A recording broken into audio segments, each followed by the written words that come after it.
like huge ranges. I'm still processing things. I'm still working on things. I'm still learning about myself, and I'm still learning about how these experiences impacted me from the years and years that I was around toxic people, that I was dealing with toxic people.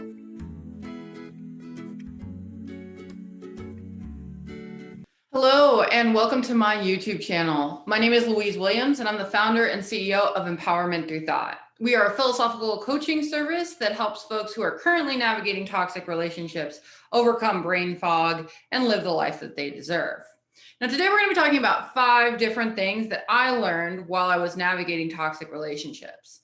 If you are currently navigating this, or even if you have let go of that relationship in your life and you're trying to make sense of everything that happened, these 5 little nuggets might give you some insight onto some of the major ways we learn from engaging in these kind of experiences.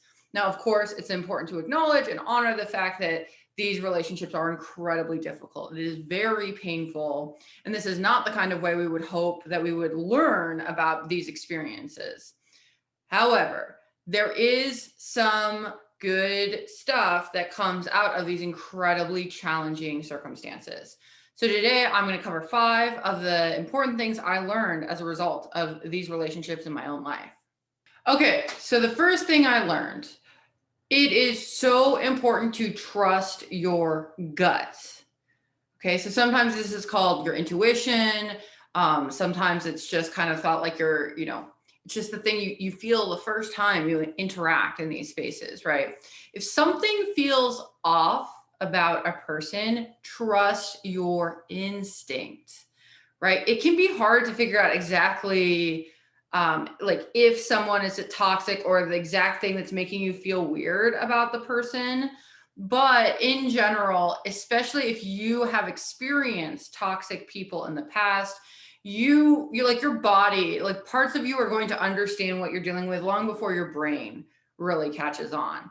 So that means that you need to try to trust those instincts. You don't have to be able to explain exactly why this person is not cutting it for you. You just need to trust that your body is communicating to you, that your heart kind of knows what's going on, even if you can't exactly say why this person is not for you. Okay, second thing I learned. Nobody is going to protect me but me. Now, of course, there are people in my life, especially now that I'm away from toxic relationships, where these people are interested in helping me stay safe and helping me protect me. But at the end of the day, I'm the one that's responsible for my own safety. I'm the one that's responsible for making sure that I don't bring more chaos into my life than I have to have. Now, that was different for me, obviously, than when I was a child. My parents were toxic, so it's a child is not responsible for themselves in the same way. But here we are. I'm an adult now. I have to take responsibility for those things. I cannot sit around and hope that somebody's going to come and save me from the toxic spaces that I might enter. I have to know that I'm responsible for myself. And today that looks a little bit different than it did in the past, right? I have CPTSD, like many of us dealing with toxic relationships. So there are certain environments that are going to be more triggering for me than others. So it's my responsibility to set up boundaries and to establish things in my life so that I don't put myself in unnecessary danger, so I don't cause myself unnecessary harm. Sure, people who care about me can know those things. Sure, they can try to maybe encourage me if they're interested in actually helping me. But at the end of the day, I'm responsible for me. And that is honestly the main way that I got myself in a better place from toxic people. When I acknowledged the responsibility I had in the situation to improve things, that's when I was really able to move forward in my own life. Okay, the third thing that I learned is that it's important to get support as often as possible. Now, it can be difficult to find support, and it can be expensive to get certain kinds of support, right? Mental health services can be expensive. Even services like my own Empowerment Through Thought can be expensive. We try to meet people where they are in terms of expense, but you gotta pay to get certain kinds of support. But one of the things I tried to do for a lot of my time with toxic people is I was trying to kind of go it alone too much. I was trying to be like, I can just figure this out. I can do it myself. And while it is important to acknowledge that I'm responsible at the end of the day for protecting myself, I don't have to go that alone, right? Toxic relationships are very complex. There's a lot of psychological manipulation. There's just like there's a lot of crap going on. So in order to protect myself, in order to fulfill that responsibility, I really do need to get support when I can. So that support changed. What that looked like over my time with toxic relationships, what that looks like today is different than what it looked like in the past. But the main takeaway I've got here is that you should try to get support as often as possible when you're dealing with really difficult situations. You need that support. You deserve that support. You should try your best to seek out that support whenever you can. In the long run, the more you invest in that support, whether that's investing in building, relationships with people that you trust, whether that's, financial investment in services or mental health experts, anything like that.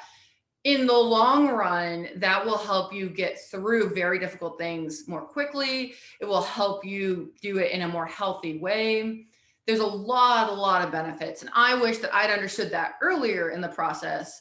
But hopefully when I tell you this today, you can hear, if it's possible at all for you to get support, please do it, and please do it often. The fourth thing that I learned, the healing process lasts long after the toxic person is out of your life. So I want to acknowledge not everyone is going to have the luxury of getting their life organized in a way that the toxic person is not in it. But even if it's just the difference between like living with a toxic person and not living with a toxic person, like the healing process is going to take a long time, right? There's no quick fix. There's no take this pill and it's all better. This is a long and steady process. And here I am today. I've been no contact with the toxic people in my life, ranging from 1 year to 11 years. I've been no contact with my mother for 11 years, I think. Like huge ranges. I'm still processing things. I'm still working on things. I'm still learning about myself, and I'm still learning about how these experiences impacted me from, the years and years that I was around toxic people, that I was dealing with toxic people. So you might think like, okay, the hill I've got to climb, if you're in the midst of a toxic relationship, you might think the hill I've got to climb is I just got to get away from this person. And that is a huge hill to climb. That is a big, challenging thing to work through. However, that is not necessarily the end of the story, right? That's the start of the next chapter once you can move on from this person. Or if you're just changing your relationship to go low contact or whatever, if you're just setting up boundaries, right? It's a mistake to think if I can just establish this boundary, everything's going to be better. The truth is, toxic people do a lot of stuff that cause a lot of harm to others. And you want to make sure when you're going through that process, if you're still working on that process, that you understand you need to be here to play the long game. You need to not be looking for the quick fix, right? If you're listening to gurus or, people on the internet who are saying, okay, you just have to do ABC and it's going to be all better, that's a little bit unrealistic, right? The things are very complex, and complex problems take time to work through. So my process got much less frustrating once I acknowledged and honored, like, okay, this is just going to take a long time. I'm probably going to be doing this in some way for the rest of my life.